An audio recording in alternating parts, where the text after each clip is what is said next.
Hello అండి. కాకరకాయ పిండి బెల్లం అండి. ఇది మీలో ఎవరికైనా తెలుసో తెలీదో నాకైతే తెలీదు కానీ ఇదైతే టేస్ట్ అయితే అమృతంలా ఉంటుందండి.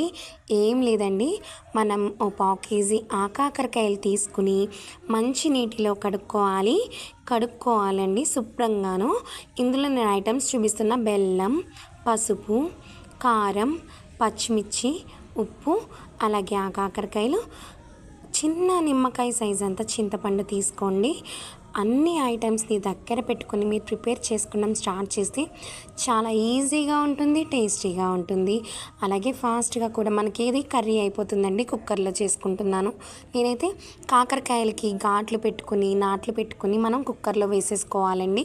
అలాగే తగినంత బెల్లం, పచ్చిమిర్చి కూడా వేసేసుకుని, కొంచెం వాటర్ వేసేసుకుని, పసుపు, ఉప్పు, కారం అన్నీ వేసుకుని నేనైతే కుక్కర్ మూత పెట్టేసుకుంటున్నానండి. అవి 3-4 విజిల్స్ వచ్చేదాకా ఉంచాలండి. భలే మంచి మెత్తగా సాఫ్టీగా కర్రీ అయితే మనకు వస్తుంది. ఇది చాలా పిల్లలు కూడా చాలా ఎంతూజియాజంగా తింటారు. ఈ కర్రీనైతే మనం కుక్కర్ పెట్టేసుకోవాలండి. చింతపండు వాటర్ వేసేసుకొని పెట్టేసుకోవాలి. నేను చింతపండు వాటర్ని కూడా వేసేసుకుంటున్నాను. అప్పుడు మనకి పుల్లగా కాయలైతే చాలా బాగుంటాయండి. పులుపు తీపి కలిపి చేసిన కూర ఏదైనా సరే అదిరిపోతుంది. కొంచెం ఆయిల్ వేసుకుంటే మనకి బాగుంటుంది, ఫ్రై టేస్ట్ వస్తుంది. అలాగే కుక్కర్ 3 విజిల్స్ అయితే రప్పించేసుకున్నాను. చూసారా కాకరకాయలు ఎంత మెత్తగా, బొడ్డు కాకరకాయలు భలే మెత్తగా సాఫ్ట్గా అయిపోయినాయి చూసారండి. నేనైతే 3 స్పూన్స్ వరిపిండి తీసుకుని కొంచెం వాటర్ వేసుకుని పల్చగా కలుపుకోవాలండి.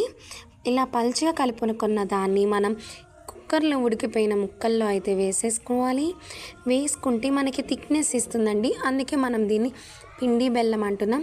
వరిపిండి యూస్ చేస్తాం కనుక. అలాగే తీపి కూడా కొంచెం అడ్జస్ట్ చేసుకోవడం కోసం నేను ఇంకొంచెం బెల్లం వేసేసుకున్నానండి.